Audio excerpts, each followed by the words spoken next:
విక్రమ్ టీవీకి సబ్స్క్రైబ్ చేయండి. Subscribe to Vikram TV. Subscribe to Vikram TV. Subscribe to Vikram TV. Subscribe to Vikram TV. Please like, share and subscribe to Vikram TV.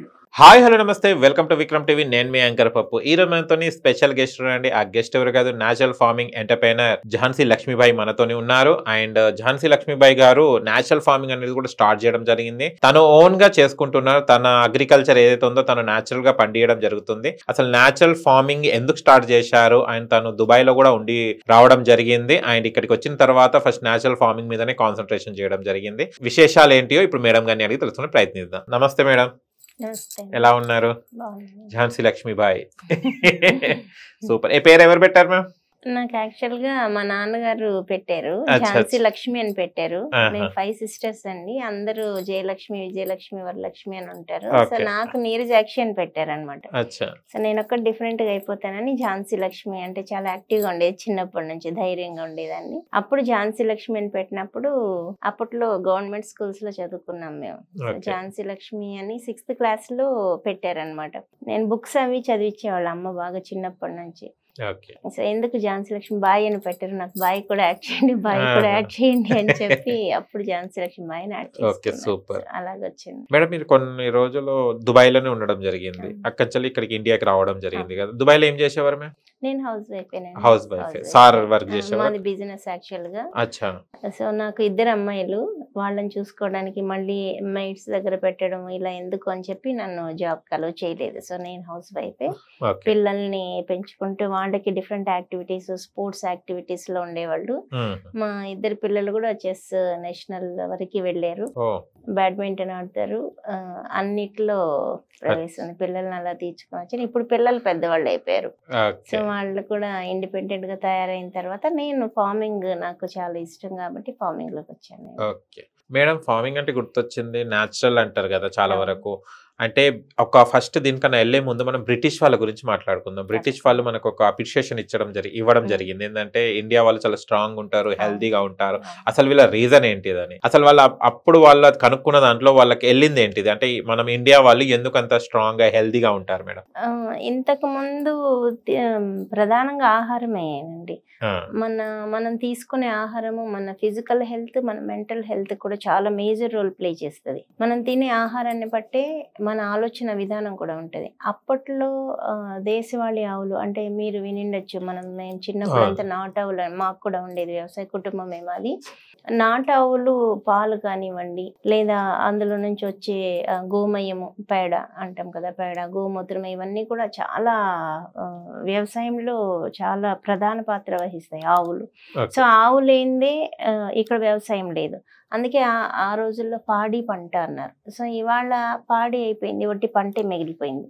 ఒక 40 years నుంచి 35 to 40 years నుంచి మొత్తం chemicals అయిపోయాయి. DAP అని, యూరియాలు అని చెప్పి, ప్లస్ లేబర్ ప్రాబ్లమ్స్ వస్తున్నాయని చెప్పి అందరూ గడ్డి మందులు ఇష్టానుసారంగా కొట్టేస్తున్నారు. సో ఇవన్నీ, ఈ మందులు యూరియాలన్నీ ఇప్పుడు వచ్చినాయి అనమాట. అప్పట్లో గోవు అనేది మనకి చాలా ఆరోగ్యాన్ని ఇస్తుంది. వీళ్ళు మన దేశీయులు, భారతీయులు ఇంత స్ట్రాంగ్ గా ఎలా ఉన్నారు ఏంటి అని వాళ్ళు ఒక సర్వే పెట్టినప్పుడు అప్పుడు వాళ్ళకి తెలియంది ఏంటంటే గోవు ప్రధాన పాత్ర అనేది తెలియంది. సో అప్పుడు వాళ్ళకి మనల్ని డిస్ట్రాయ్ చేయడానికి అల్యూమినియం పాత్రలు, అది అందరికీ తెలుసు. అల్యూమినియం పాత్రలో ఒక ఇదైతే ఈ ఆవుని ఇది చేయటం అంటే ఆవు పాలు ఈరోజు ఎక్కడ మనకి గోవు కనిపించట్లేదు, ఎక్కడో అక్కడక్కడ గోశాలల్లో తప్పితే. సో ఆనాడే గో ఉత్పత్తి, గో అంశాన్ని నాశనం చేయడానికి వాళ్ళు మన నందుల్ని చంపడం కానివ్వండి, సో ఇలాంటివన్నీ వచ్చాయి అనమాట. ఆవు పాల మీద కూడా ఒక అపోహ క్రియేట్ చేశారు. ఆవు పాలు తాగితే వేడి చేస్తుంది అనేది అసలు ఎక్కడ లేదు. వేడి చేస్తుంది అనేది ఎక్కడ లేదు. అసలు పుట్టిన పిల్లలకి కూడా తల్లి పాలు లేని టైంలో ఈ మన దేశవాళీ ఆవు యొక్క పాలు తాగిస్తారు చిన్న పిల్లలకు కూడా.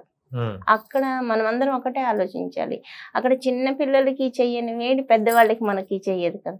సో ఇలాగ ఇవన్నీ ఒక ఇది తీసుకొచ్చేసారు ఆంగ్లేయులు. కాబట్టి గోవు అనేది, గో ఉత్పత్తులు కానివ్వండి, పాలు, పెరుగు, నెయ్యి, ఇలాంటివన్నీ కూడా నిజంగా మన శరీరంలో ఒక ఔషధం లాగా పనిచేస్తుంది.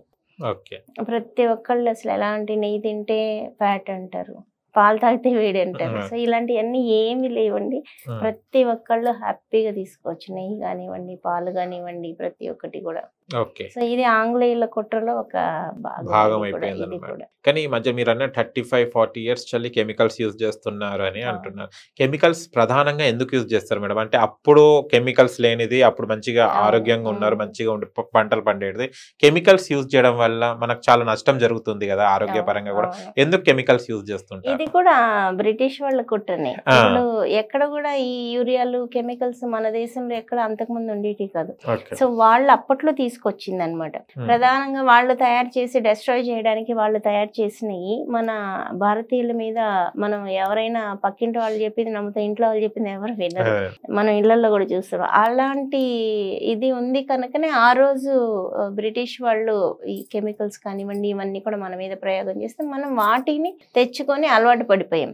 ఈ రోజు ఎక్కడ కూడా కానివ్వండి అసలు ఎవరైనా ఒట్టి గోమయం గోమూత్రంతో పంటలు పండిద్దాం అని అంటే ఇప్పుడు నేను చేస్తుంటే కూడా నన్ను నవ్వారు. యాక్చువల్గా నవ్వుతూ నేను వెళ్ళినప్పుడు ల్యాండ్ కొనుక్కొని నేను చేసినప్పుడు అందరూ నవ్వారు. అసలు అలాంటి పరిస్థితులకు వచ్చేసారు.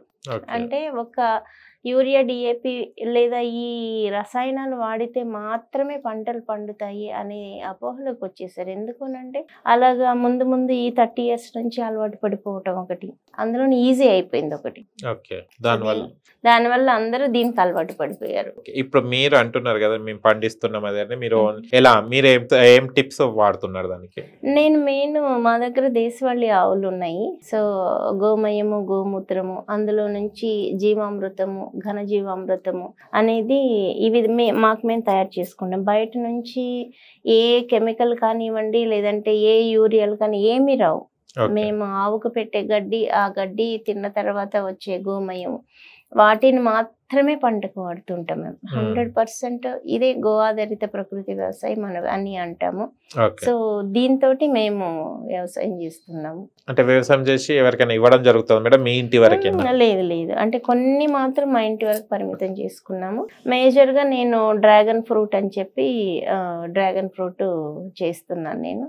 మంచి రెస్పాన్స్ వచ్చింది. అది కూడా మెయిన్ గా డ్రాగన్ ఫ్రూట్ కూడా ఏంటంటే బీపీని కానివ్వండి, కాన్స్టిపేషన్, హిమోగ్లోబిన్ తక్కువ ఉన్న వాళ్ళకి హిమోగ్లోబిన్ తొందరగా డెవలప్ అవుతుంది.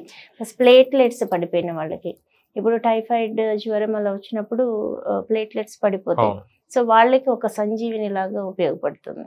సో ఇవి న్యాచురల్ గా పండించడం వల్ల ఇంకా మంచి రిజల్ట్ చూసాను నేను.